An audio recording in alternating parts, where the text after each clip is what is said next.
जय Hind to all. Are की classes में आपका बहुत बहुत स्वागत है। दोस्तों, आज की क्लास में हम सीजी कैट एग्जाम के लिए सैम्पल पेपर की सीरीज़ को आगे बढ़ाएंगे। आज का हमारा टॉपिक है जीएस न्यूमेरिकल एंड एबिलिटी। इससे पहले हमने इंग्लिश की वीडियो ऑलरेडी अपलोड कर दी है।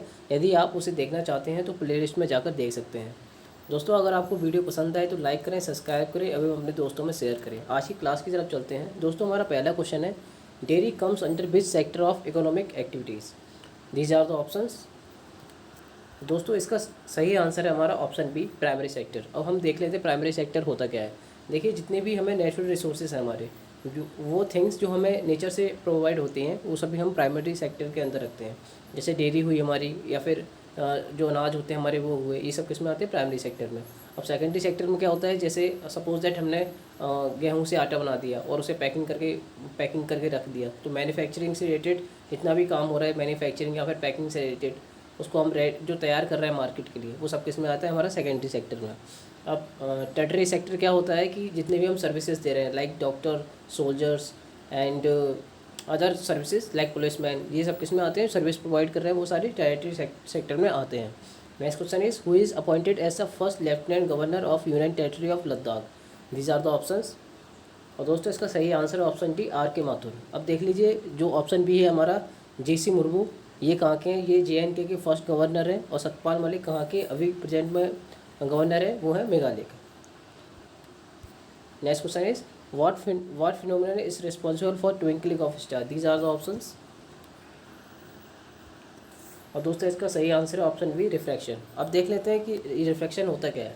देखिए, जब कोई जो रे होती है हमारी, लाइट रे होती है, ये किसी एक मीडियम से दूसरे मीडियम में जाती है, तो इसका क्या है, ये अपना पाथ थोड़ा सा चेंज कर देती है, तो उसे ही हम क्या बोलते हैं? रिफ्रैक्शन बोलते हैं। अगर सपोज दैट ये रेयर से डेंस में जा रही है, तो जो नॉर्मल होता है उसकी तरफ टिल्ट होती है। अगर ये डेंस से रेयर की तरफ जा रही है, तो क्या होता है? उससे नॉर्मल से दूर जाती है। अब इसमें होता क्या है एक्चुअल में, जब कोई स्टार से जब अर्थ पे हमारे लाइट आती है, इसकी रेज जो निकलती हैं, तो वो क्या होता है, बहुत सारी लेयर्स बन जाती है हमारे एटमॉस्फेयर में। जब उनसे पास होती है, तो ये क्या करती है? अपने कंटिन्यूसली पाथ चेंज करती रहती है। ट्विंकल जो स्टार से रेज निकलती हैं वो, तो इससे क्या होता है, ये हमें ट्विंकलिंग करते हुए नज़र आते हैं। अब देखिए, next question is, what will be the power consumption of 300 watt bulb, 300 watt fans and 1200 watt refrigerator for continuous operation of 30 hour? These are the options. अब दोस्तों, इसके लिए मैं आपको बता दूं, हमने एक फार्मूला देखा था। अगर आपने नहीं देखा तो मेरी इलेक्ट्रॉनिक्स की वीडियो डली हुई है, उसे आप देख सकते हैं। उससे हमने बताया था कि हमारी जो इलेक्ट्रिकल एनर्जी होती है,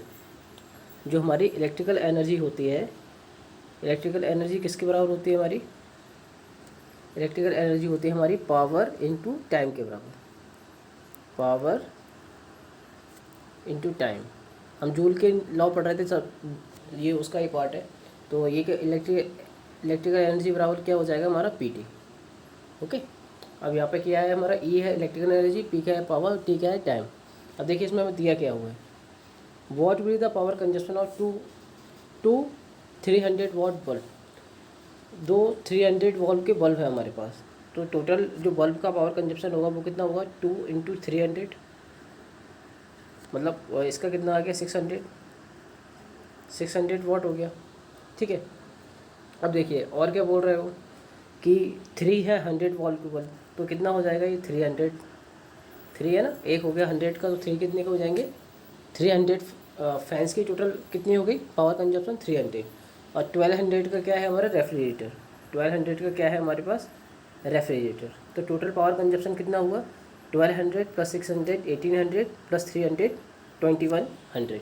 कितना आंसर आ गया हमारा? 2100 वाट। ये क्या हो गया हमारा? Only power consumption. अब देखिए, टाइम कितना लग रहा है? टाइम लग रहा है हमें कितना? 300। ठीक है। तो हमें ये पावर की वैल्यू दी थी, और टाइम कितना दिया है हमें? 30 आवर दिया हुआ है, 300 नहीं है, 30 आवर है।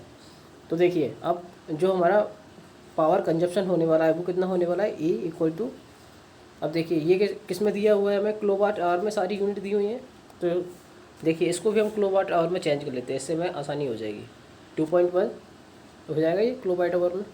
2.1 इंटू टाइम कितना दिया हुआ हमें 30, जब इसका इंटू करेंगे तो कितना आ जाएगा हमारा 63। तो आंसर क्या हो जाएगा option C. Next question is what type of image is form by the eye lens of retina. These are the options. और दोस्तों इसका सही आंसर है ऑप्शन सी, सॉरी इसका आंसर क्या होगा हमारा option C, real and inverted. अब देखिए जो हमारे उसमें जो लेंस यूज़ होता है आइस में वो कौन सा होता है, कॉन्वेक्स लेंस होता है। और कॉन्वेक्स लेंस के जो मोस्टली मिरर इमेज बनती है वो कैसी बनती है, रियल एंड इन्वर्टेड बनती है। ओके, इस प्रकार का कुछ होता है, आपको बता देता हूँ। कॉन्वेक्स लेंस ये होता है, इसकी ऐसे सी लाइन पास होती है, ये यहाँ हमारा सेकंड फोकस रहता है, यहाँ फोकस 1 से 2F2 बोल देते हैं, यहाँ फोकस ये होता है F1, ये इसको लिखते हैं F2, इसको लिखते हैं 2F2, और यहाँ रहता है हमारा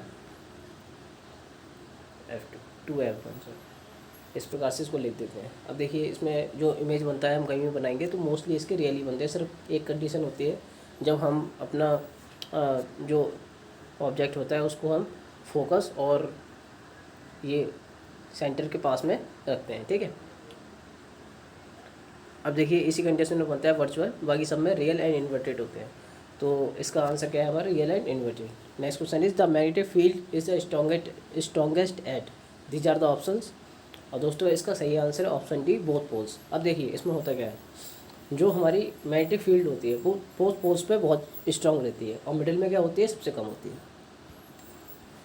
next question is the heating elements of electric iron is made up of, these are the options.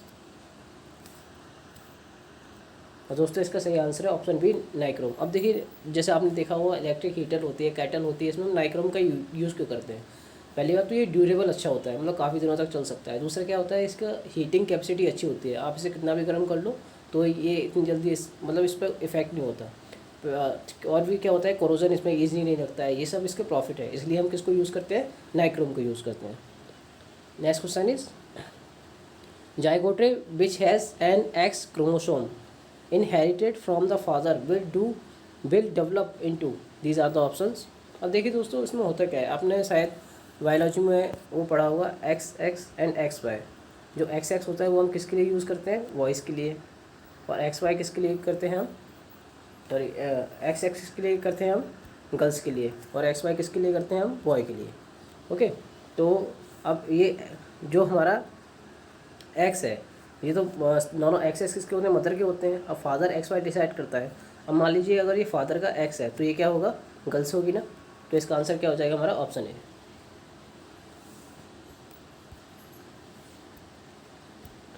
Next question is the ability of the cell to divide into several cells during reproduction of plasmodium is called, these are the options.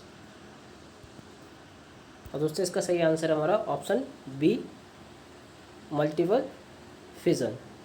Next question is tomato is a natural source of which acid, these are the options.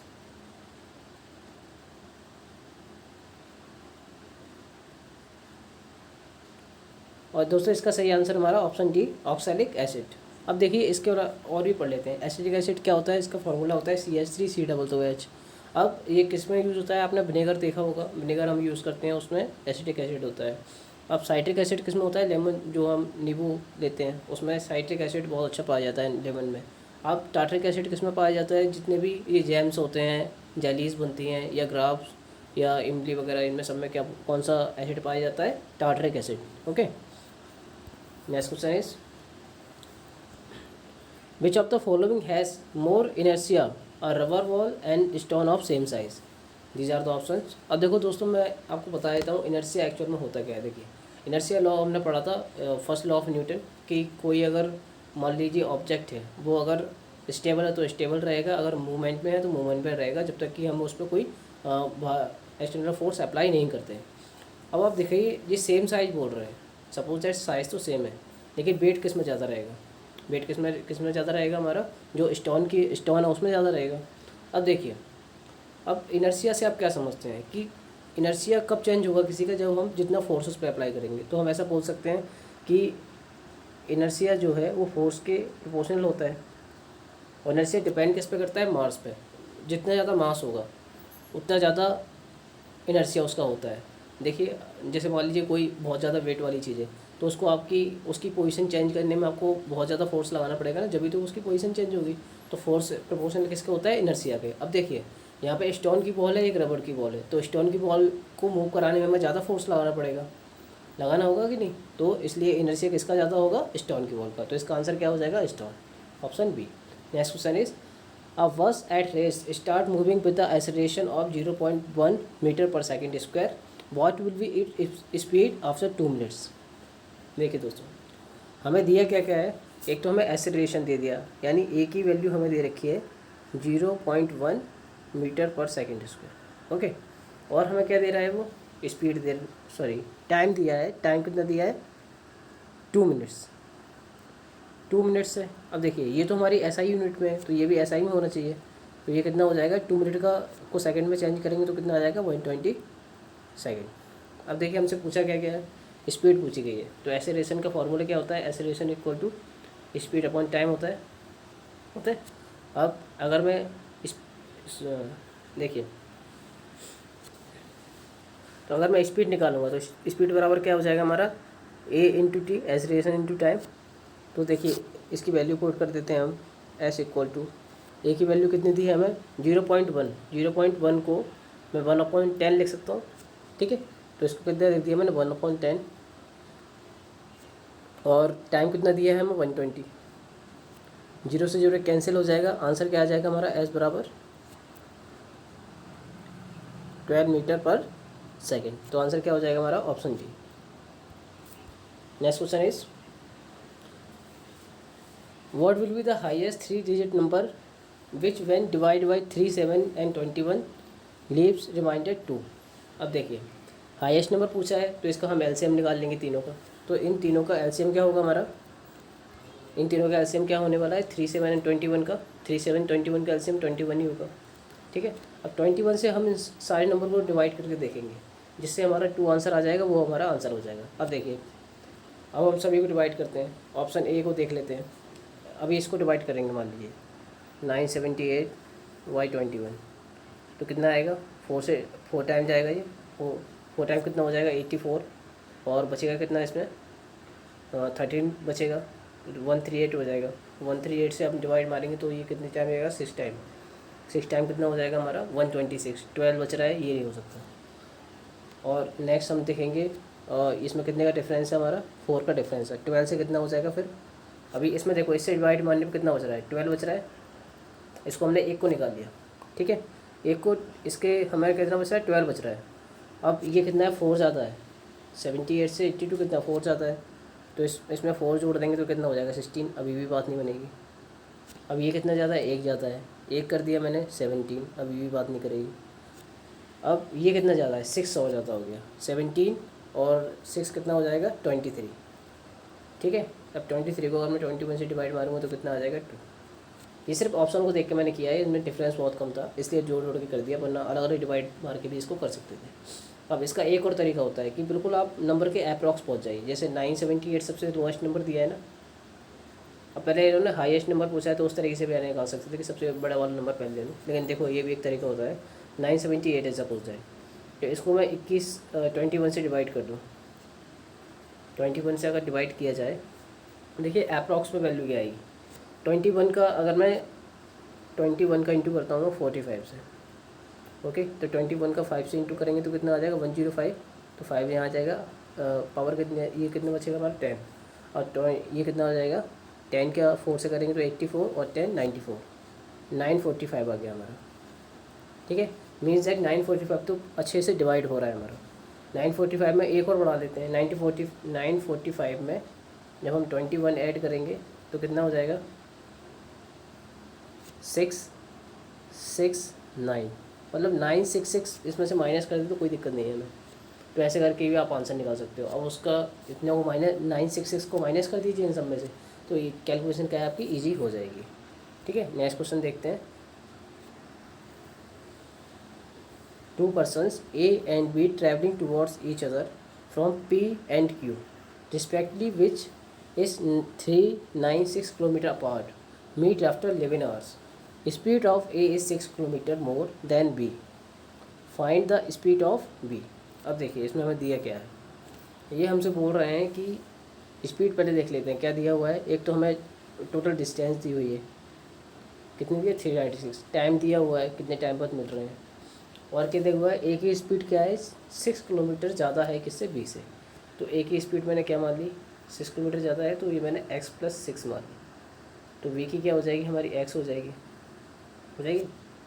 अब देखिए अब ये एक से ज़्यादा मतलब एक दूसरे के पास में आ रहे हैं, तो हमें पता है कि जब हम अपोजिट डायरेक्शन में मूव करते हैं तो हमारी स्पीड क्या हो जाती है प्लस हो जाती है।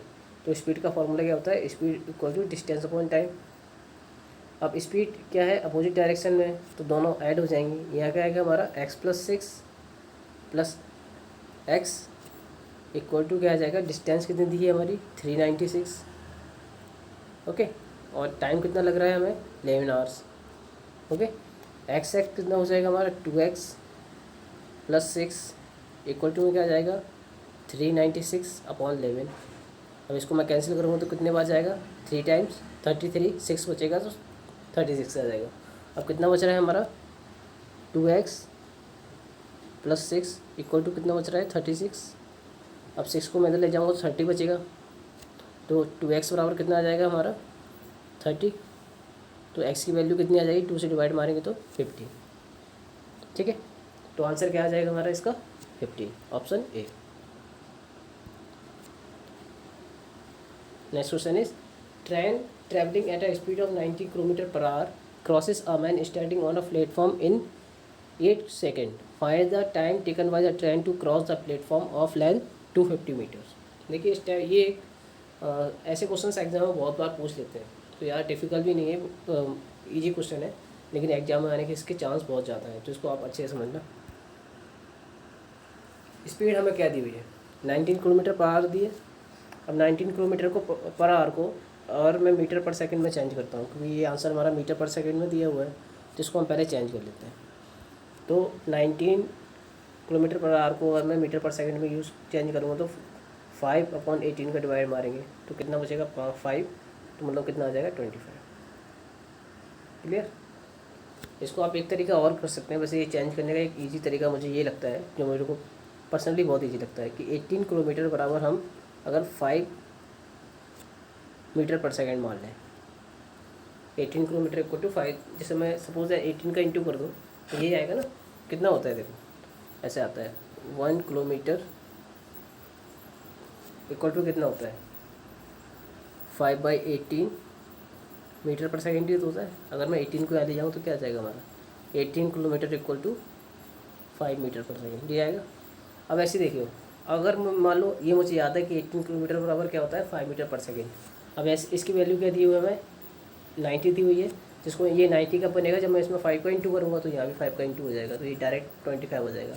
इससे थोड़ी कैलकुलेशन में हमें ईजी हो जाती है कैलकुलेशन हमारी, और कुछ नहीं है। तो इसकी स्पीड हमारी क्या आ गई 25 मीटर पर सेकेंड, ओके।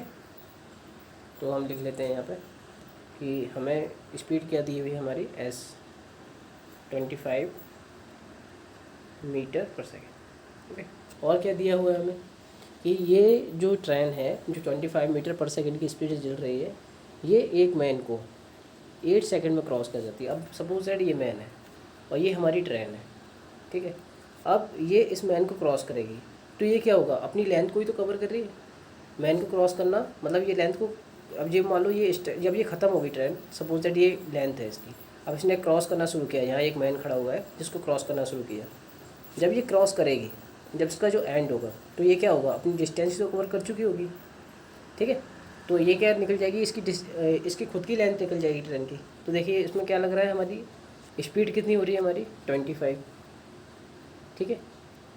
और डिस्टेंस निकाल लेते हैं, टाइम कितना लग रहा है 8 लग रहा है, ठीक है, आ गया। अब डी का इंटू 28 का 25 से इंटू करेंगे तो कितना आएगा 200 हमारी क्या आ गई, 200 हमारी क्या है, जो लेंथ ऑफ ट्रेन है वो आ चुकी है, ठीक है। तो डी को 200 आ गया हमारा। अब देखिए अब वो हमसे क्या पूछ रहा है कि एक 250 मीटर लॉन्ग एक प्लेटफॉर्म और है, उसको पार करने में कितना टाइम लगने वाला है। तो देखिए उसको क्रॉस कराना है ना हमें, तो हमारी डिस्टेंस टोटल कितनी हो गई, ये तो 200 पहले से दी हुई है, अब इसमें और क्या ऐड कर लेंगे हम, 250 और ऐड कर लेंगे, क्योंकि मान लीजिए यहाँ प्लेटफॉर्म हमारा ख़त्म हो रहा है, ये 250 मीटर का प्लेटफॉर्म है, ठीक है। जब ट्रेन इसको क्रॉस कर चुकी होगी तो कुछ इस तरह होगी, ये ट्रेन होगी हमारी, ठीक है। तो यही ये टोटल डिस्टेंस हमारी यही तो हो जाएगी। प्लेटफॉर्म कितना होगा 250 मीटर ये, और ट्रेन कितनी होने वाली है 200 मीटर, तो टोटल कितना हो गया 450 मीटर हो जाएगा ना हमारा। तो देखिए जो हमारी डिस्टेंस निकल के आ गई वो कितनी आ गई टोटल 450 मीटर आ गई। अब देखिए, अब इसके बाद देख लेते हैं क्या होगा।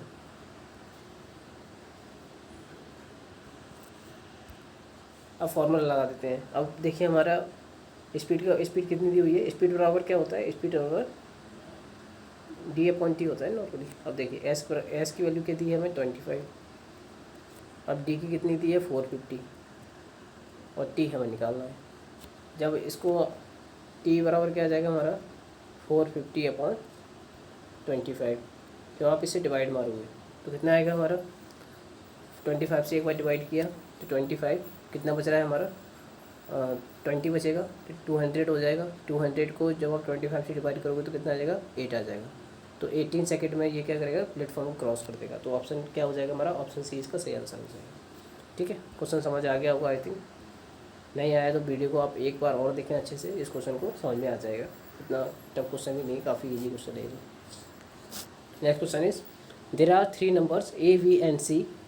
A is 50% of C and B is 75% of C. Then A is what percentage of B?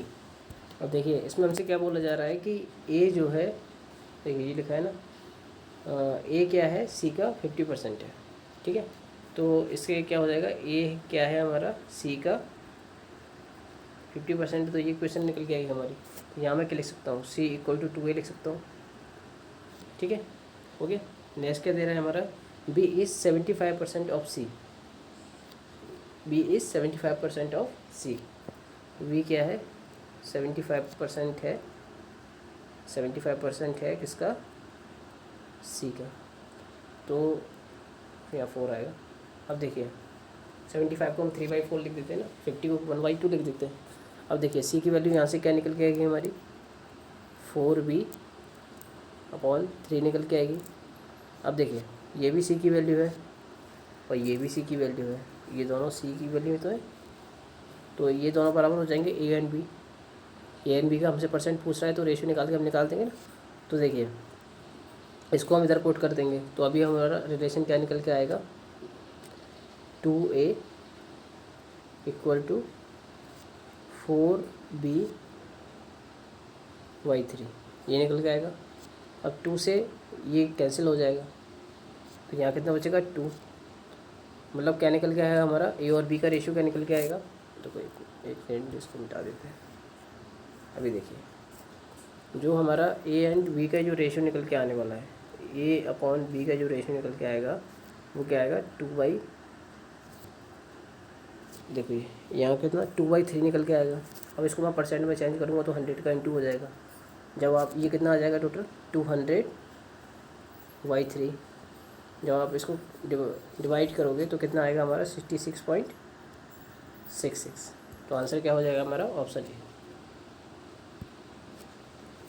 Next question is A = 36% of B, B = 6% C and C = 100, then A is equal to, अब देखिए इस option में हमें क्या दिया हुआ है, C की वैल्यू दे दी, तो ये क्वेश्चन काफ़ी इजी बनाती है। तो C की वैल्यू हमें 100 दी हुई है, ठीक है। तो B की वैल्यू कितनी आ जाएगी हमारी 6% बोला है ना, 6% मतलब 100, और C की वैल्यू 6% C है ना, तो C की जगह हम कितना रख देंगे 100 रख देंगे। तो यहाँ हमने 100 रख दिया। देखिए 100 से 100 कैंसिल हो जाएगा तो B की वैल्यू क्या आ जाएगी हमारी 6, ठीक है। B की वैल्यू 6 आ गई। अब B की वैल्यू क्या बोल रहा है, A का 36% × B। अब A इसका 36%, 36 A = 36% मतलब 100 का डिवाइड इंटू B की वैल्यू कितनी दी है 6। अब इसका इंटू कर लो, 6 का 36 से करेंगे तो क्या हो जाएगा 216/100। जब इसको डिवाइड मारेंगे तो A की वैल्यू क्या आ जाएगी हमारी 2.16। ओके, तो आंसर क्या हो जाएगा हमारा, A की वैल्यू हमसे पूछ रहा है तो आंसर क्या हो जाएगा ऑप्शन सी। नेक्स्ट क्वेश्चन देखते हैं। नेक्स्ट क्वेश्चन में हमसे बोल रहे हैं कि आ shopkeeper purchase 2 quantity of rice A and B, he bought 10 kg of rice at Rs 35 kg per kg and 20 kg rice B at 47 rupees per kg. Find the overall cost price as kg if mixed both type of rice. अब देखिए इसमें हमें दिया क्या क्या है कि उसने 10 kg राइस खरीदे। एक मिनट, क्या किया उसने 10 kg राइस खरीदे कितने की रेट से 35 की। तो मान लीजिए टोटल पैसे किसने इन्वेस्ट किए, उसने 350 किए। क्लियर है। अब 20 kg राइस खरीदे कितने की रेट से 47 से। तो 20 kg राइस में कितने पैसे इन्वेस्ट किए उसने 47 के हिसाब से। 47 का 2 से मल्टीप्लाई करेंगे तो कितना आ जाएगा हमारा 94 और 940 इन्वेस्ट कर दिए उसने। इतने पैसे इन्वेस्ट कर दिए। अब टोटल उसके राइस कितना है उसके पास 10 kg और 20 kg।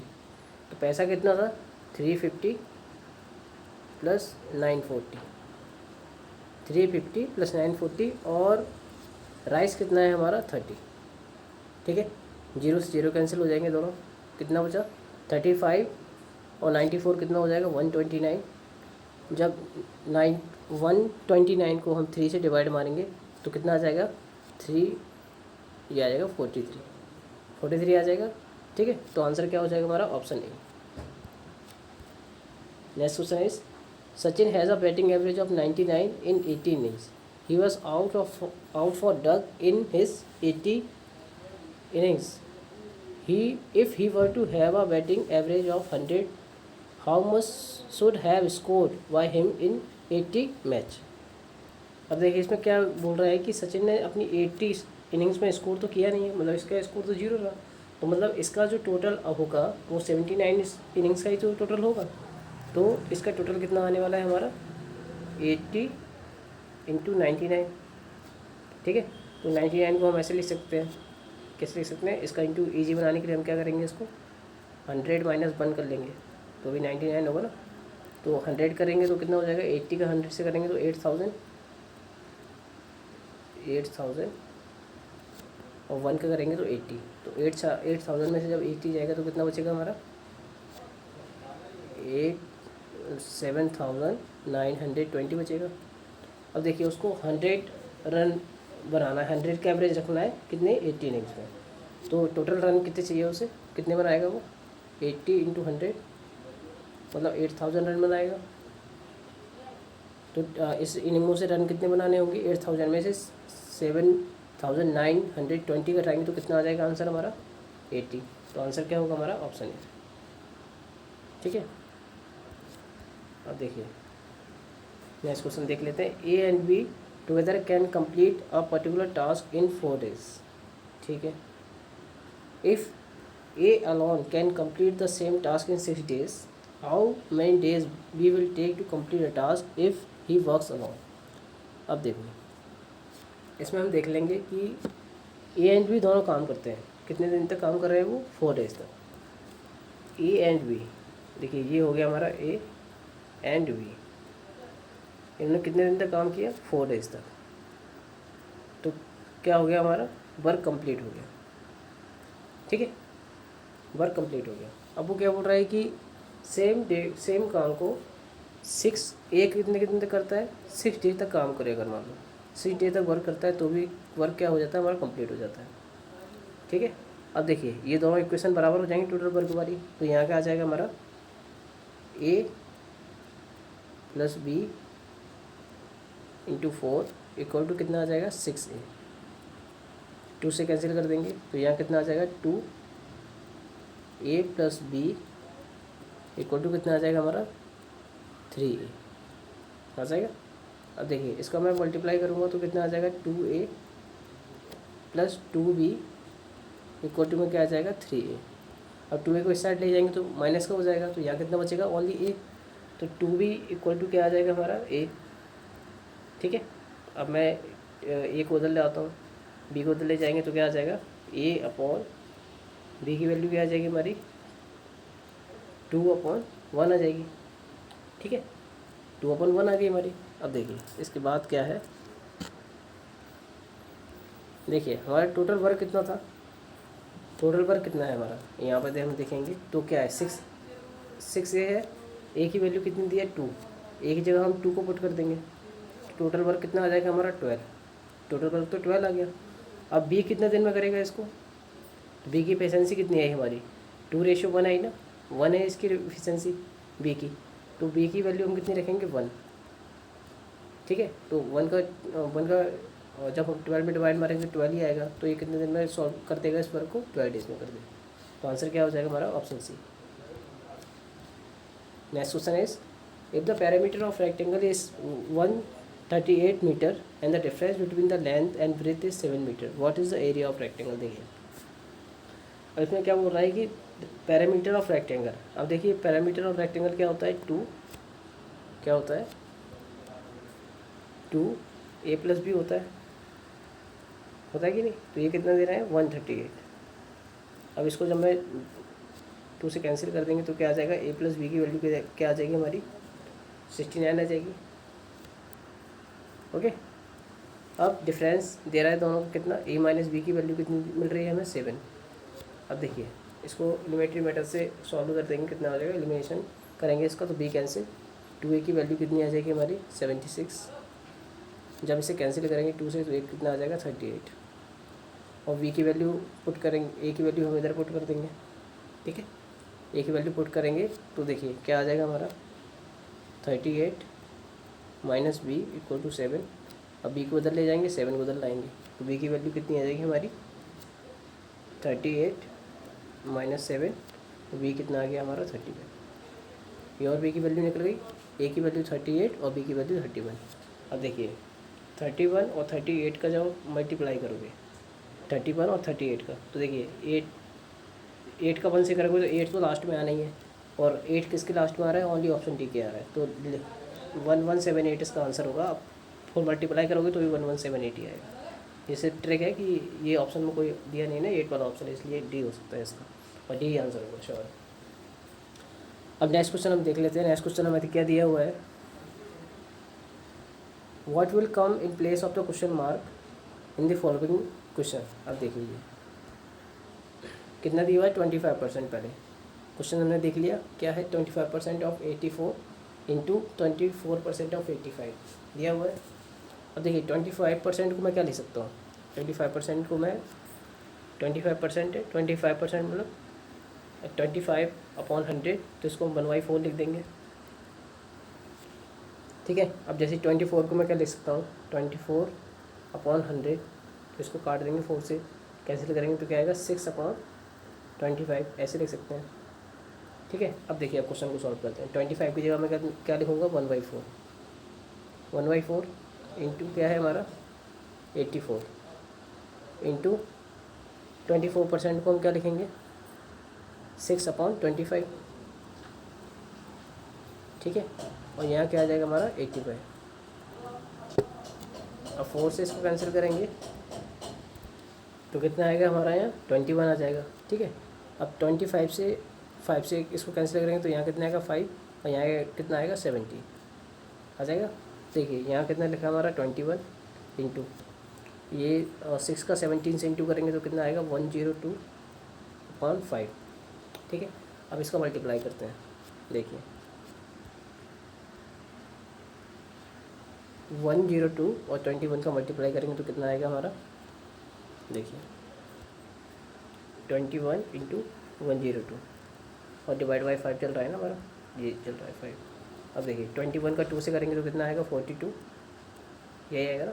21 का 2 से करेंगे तो 42, और 21 का 1 से करेंगे तो कितना आएगा 21, डिवाइड बाई कितना करना है हमें 5, और 5 से डिवाइड मारो कितने टाइम्स जाएगा 4 टाइम्स, 1 बचेगा तो कितने जाएगा 2 टाइम्स, फिर 4 बचेगा तो 42 हो जाएगा, तो 8 टाइम्स और फिर 4 आ जाएगा, तो 428.4, तो आंसर क्या हो जाएगा हमारा option C. Next question is if a triangle ABC AB equal to AC, ठीक है, angle A equal to angle B की वैल्यू दी है, ठीक है, तो क्या निकालना है हमें एंगल C निकालना है। अब देखिए ऐसे क्वेश्चंस में क्या है कि हमें क्लियरली दिया हुआ है कि इसकी 2 साइड्स क्या है इक्वल है, ठीक है। अब 2 साइड्स इक्वल्स हैं तो ये अगर ये साइड दोनों इक्वल हो गई मान लीजिए, इसको मैं ABC नेम दे देता हूँ। ये A हो गया, ये B हो गया, C हो गया। तो देखिए अगर ये दोनों साइड्स इक्वल हैं तो इनके एंगल भी इक्वल ही रहेंगे ना। तो एंगल A की वैल्यू हमें क्या दी है, AB और BC इक्वल दी हुई है ना हमें। तो एंगल A की वैल्यू कितनी दी थी हमें, x+15। x+15 किसकी दी थी हमें, A की वैल्यू, ठीक है। अब B की वैल्यू क्या दी है हमें, B की वैल्यू कुछ थी, B की वैल्यू हमारे पास क्या गई, 2x+15 25, 2x+25। अब देखिए एंगल B और एंगल C बराबर है, तो C की वैल्यू भी हमारे पास कितनी आ जाएगी, 2x+25। ओके। अब देखिए जैसे हमें पता है कि जो एंगल, कोई भी ट्रायंगल होता है उसके जितने भी एंगल्स होते हैं उसका सम कितना होता है हमारा, 180 होता है। तो उसको हम कैसे लिख लेंगे, angle A plus angle B plus angle C, ये कितना हो जाएगा हमारा, 180 हो जाएगा। अब इन तीनों का सम इसमें हम पुट कर देंगे वैल्यू। तो देखिए ये इन तीनों का सम क्या आएगा हमारा, 2x 2x और x, ठीक है। तो इधर का सम क्या हो जाएगा, x 2x और 2x, ये कितना हो जाएगा हमारा 5x, और यहाँ कितना हो जाएगा 25 25 कितना हो जाएगा 50, 50 + 15 15 कितना हो जाएगा हमारा 65, ठीक है 65 हो जाएगा। तो कितना आ गया, 5x + 65 = कितना हो जाएगा हमारा 180, ठीक है। अब देखिए 65 इधर जाएगा तो माइनस का हो जाएगा, तो 5x की वैल्यू कितनी आएगी हमारी, 115 आ जाएगी। ओके, तो 5 को मैं कैंसिल करूँगा तो कितना आएगा, x की वैल्यू कितनी आ जाएगी हमारी 23।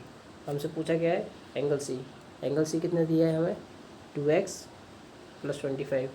अब देखिए x की वैल्यू 23 है, 2x की कितनी होगी 46, 46 + 25 कितना हो जाएगा हमारा 71, ठीक है। तो आंसर क्या हो जाएगा हमारा, ऑप्शन A 71। नेक्स्ट क्वेश्चन देखिए, नेक्स्ट क्वेश्चन क्या दिया हुआ है हमें, a point P is located outside the circle with centre O, A tangent from P touches the circle at A and secant from P cuts the circle at B and C respectively। P A की value दी हुई है 12 centimetre, P C की value दी है 16 centimetre, और length बताना है हमें बी सी की। अब देखिए इस क्वेश्चन को हम थोड़ा अब देखते जाइए। जैसे मान लीजिए ये सर्कल दिया हुआ है और ये हमारा पी पॉइंट है एक। इससे पहले उन्होंने बोला है कि ए एक टेंजेंट है, तो एक टेंजेंट मान लेते हैं हम, इसको टच करते हुए जा रही है ऐसे, इसके ऊपर से हो गए, इसको आप समझ लेना थोड़ा। ये क्या हो गया, इसका टेंजेंट हो गया। अब दूसरा क्या बोल रहा है, वो सेकेंड बोल रहा है, तो ये किस क्रॉस करते हुए जाएगा। ओके, तो ये देखिए इस पॉइंट को क्या बोल रहा है वो बी, और इस पॉइंट को सी, ठीक है, और यहाँ टच हो रहा है, ये क्या हो गया हमारा ए पॉइंट। अब इसकी वैल्यू कितनी दे रहा है हमें 12, पी ए दिया हुआ है ना, और पी सी की कितनी मिल रही है हमें यहाँ से यहाँ तक की, ये कितनी दे रही है हमें 16, और क्या पूछा गया है हमसे, बी सी की वैल्यू पूछी हुई है, ये पूछ रहे हैं हमसे, ठीक है। और भी कुछ दिया हुआ है क्या, पी ए, ठीक है। अब देखते हैं, ये आपने एक थ्योरम, इसको एलेबोरेट करने में काफ़ी टाइम लगेगा अगर मैं इसको एलेबोरेट करना चाहूँ। आपने एक थ्योरम पढ़ी होगी कि जो टेंजेंट होता है हमारा PA² वो किसके इंटू के बराबर होता है, PB इंटू PC के बराबर होता है, PB इंटू PC, ठीक है। और इसका ही हम यूज़ करेंगे यहाँ पर PA की वैल्यू कितनी दी है हमें 12, 12 को यहाँ पुट करेंगे तो कितना आ जाएगा 12 का स्क्वायर इक्वल टू PB कितना हो जाएगा हमारा, PB हमें रख लेते हैं यहाँ पे, इंटू PC की वैल्यू कितनी दी हुई है हमें 16, ठीक है। तो 12 का स्क्वायर कितना होता है 144 इंटू इक्वल टू क्या हो जाएगा PB इंटू 16, ये भी है। 16 को कैंसिल करेंगे तो PB की वैल्यू कितनी आ जाएगी हमारी 9, ठीक है। ये किसकी वैल्यू है हमारी 9, इसकी PB की वैल्यू दी हुई है ना, टोटल कितना दिया हुआ है, ये 9 आ गया हमारा, ये 16 दिया हुआ है, तो ये कितना होगा 7 होगा। और पूछा गया हमसे BC की वैल्यू पूछिए तो क्या आ जाएगा 7 आंसर होगा, तो ये क्या आएगा नन ऑफ दिस का आंसर होगा। Next question is soil content decayed remaining of living organism, this is called, these are the options. और दोस्तों इसका सही आंसर हमारा ह्यूमस, आंसर आएगा हमारा ऑप्शन डी। ओके, अब दोस्तों इसी के साथ हम आज की वीडियो समाप्त करते हैं। आगे के 2 सेक्शन की वीडियो जल्दी आपको मिल जाएगी। अगर अभी तक आपने इस वीडियो को दोस्तों के साथ शेयर नहीं किया है तो जल्दी से जल्दी शेयर कीजिए, क्योंकि एग्ज़ाम बहुत पास है। इसी के साथ आज की वीडियो समाप्त करते हैं। Thanks for watching. जय हिंद टू ऑल।